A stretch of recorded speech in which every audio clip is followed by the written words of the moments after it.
নাকি আজ? যদি আপনি ইসলামের শিক্ষা অনুসরণ করেন তাহলে বাস্তবে আপনি যীশু খ্রিস্টের সত্যিকারের অনুসারী হচ্ছেন। আর হয়তো আপনার মা প্রথমে অসন্তুষ্ট হতে পারেন, কারণ তিনি জানেন না। তখন আপনি বলতে পারেন, মা, আমি একজন ডাক্তার জাকির নায়েকের লেকচারে গেছিলাম। তিনি বললেন, মা, আপনি কি অ্যালকোহল পান করেন? বাইবেল বলে করো না। আপনি কি শূকরের মাংস খান?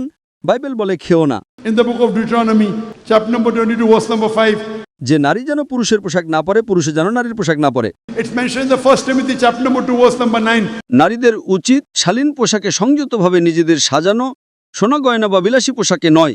আপনি কি মাদার মেরির ছবি দেখেছেন? হ্যাঁ তার মাথা ঢাকা ছিল কিনা? হ্যাঁ। তো মাদার মেরি কি মুসলিমদের মতো নাকি আপনার মা মুসলিমদের মতো? মেরি। আপনি জানেন কোরআনে মারিয়াম নামে একটি সম্পূর্ণ অধ্যায় আছে এবং কোরআন মরিয়ামকে উল্লেখ করে। It's mentioned in Surah Imran, chapter 3, verse number 42. وَإِذْ قَالَ الْمَلَائِكَةُ يَا مَرْيَمُ إِنَّ اللَّهَ اصْطَفَاكِ وَطَهَّرَكِ وَاصْطَفَاكِ نِسَاءَ الْعَالَمِينَ. কোরআন মা মেরিকে সকল জাতির নারীদের ওপরে বলে অভিহিত করে। তো কে মা মেরিকে বেশি সম্মান করছে, বাইবেল নাকি কোরআন? কোরআন।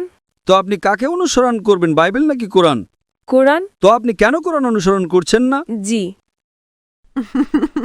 আপনার বাবা মায়ের কাছে যান এবং বলুন যে ঠিক আছে, আমি সেটা অনুসরণ করব যা সাধারণ, যা ভিন্ন সেটা আমরা কালকে আলোচনা করব, ঠিক? হ্যাঁ হ্যাঁ।